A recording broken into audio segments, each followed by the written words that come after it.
কোন সন্তান যদি বাবা মার আগে মৃত্যুবরণ করে, বাবা তো সন্তানের লাশের পেছনে পেছনে যেতে পারে, বাবা সন্তানের কবরেও নামতে পারে।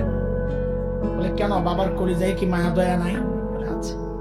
বাবাও চিৎকার করে করে কান্না করবে, কিন্তু বাবাকে আল্লাহ ওই শক্তি সামর্থ্য মনোবল দিয়েছেন, বাবা সন্তানকে দাফন করে শোয়া কান্না করতে করতে উপরে উঠতে পারবেন, ওই শক্তি আল্লাহ বাবা দিয়েছেন। কিন্তু কোন মায়ের জন্য সন্তানের লাশের পেছনে যাওয়া চলবে না, কোন মায়ের জন্য সন্তানের কবরে নামা চলবে না।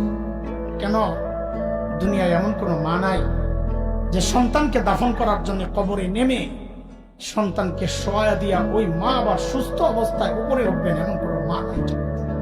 সন্তানদের শোয়া নিজ লাশ হইয়া শুয়া পড়বে।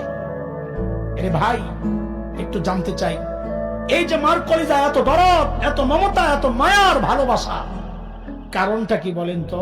মা আমার দুই চোখের এক চোখ বানাইছেন সেই জন্য, মা আমার একটা কান বানাইছেন সেই জন্য, মা আমার একটা হাত বানাইছেন সেই জন্য। আচ্ছা একবারে বলে ফেলেন না, মা আমার শরীরের কি বানাইছে? কি বানাইছে বলেন, বলেন কি বানাইছে? কিছুই বানান নাই, কিছুই বানান নাই। তারপরেও মার কলিজা এত দরদ, মা আমার কিচ্ছু বানান নাই, অল্প কয়দিন ভাড়াটিয়ার মতো আমার পেটে জায়গা দিয়েছে, হওয়ার পর লালন পালন করেছেন, কিচ্ছু বানান নাই। তাতেই মার কলিজা এত দরদ আর মায়ার মমতার ভালোবাসা, কিচ্ছু বানান নাই। তারপরেও আহ আহ তাইলে যে আল্লাহ আমার চোখ বানাইছেন, আল্লাহর কত, যে আল্লাহ আমার হাত পা বানাইছেন, আল্লাহর কত, যে আল্লাহ আমার এত এত নিয়ামত দিয়া বাঁচায় রাখছেন, আল্লাহর কত না।